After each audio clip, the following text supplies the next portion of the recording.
Alright, so right now we're preparing our Cardi's famous Jersey cheesesteaks. And I know what you guys are thinking, oh, he's not from Philly, what does he know about cheesesteak? But I got this.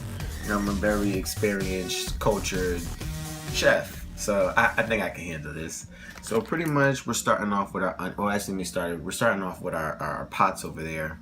It's on medium heat. Some people like to use a skillet. I prefer a pot because I like to get all the oils that the cheesesteak that comes off of it.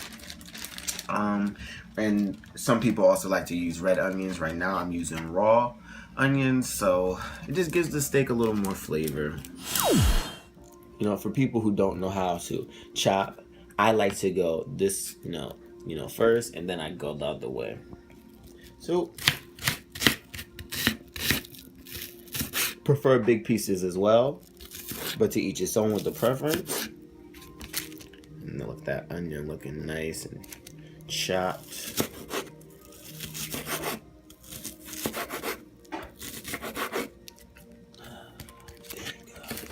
Couple little pieces, chop those up as well. And now I'm gonna get out my cheese steaks. You know, I got my salt, I got my ground black pepper, and I also got my garlic. I think garlic is very essential when you're cooking a cheesesteak. It just gives it that je ne sais quoi, as they say in Paris. Take the cheesesteak, break it up.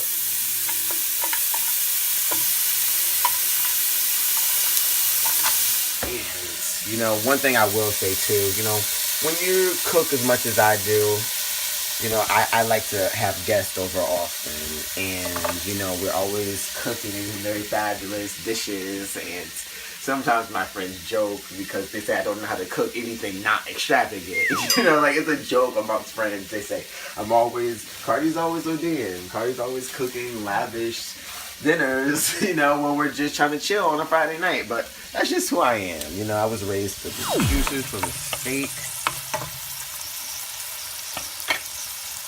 Some black pepper.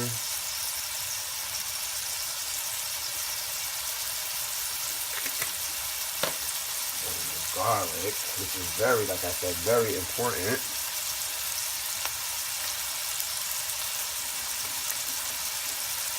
And salt as well. And you don't want too much salt because you don't want the steak to be too salty. So I'll give it a dash and a little more sprinkle.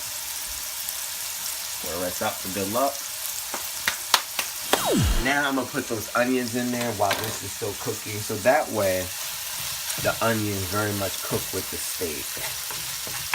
I'm going to turn that down a little bit, because I want the onions to cook very well. So I'm going to just put those on the side real quick before I mix those all in. Natural sizzle right here from it being so hot. Like I said earlier, I like to use white cheddar and sharp cheddar. Alright, and I like my cheesesteak real cheesy. I do believe that's why they call it a cheesesteak. But some people don't like too much cheese. Me, cheese me out.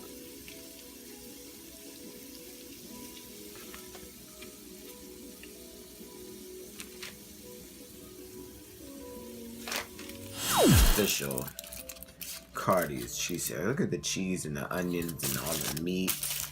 Light mayo on the bread.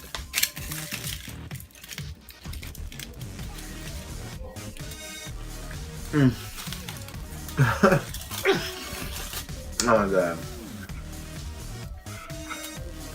This,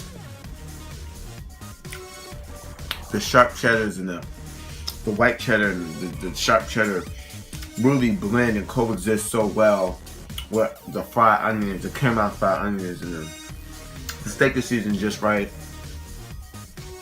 Perfect. That was that, guys. You know, very quick, inexpensive meal to make at home. Whenever you have some leisure time, something to cook, whip up for your friends, or make for, you know, a little movie date, you know, at home, Netflix, chill, you know how it goes. But yeah, so that was that. I'm Cardi.A. Check us out next week when I teach you guys how to make Cardi's famous grade A poncho nachos. You guys have a great weekend. Happy Easter.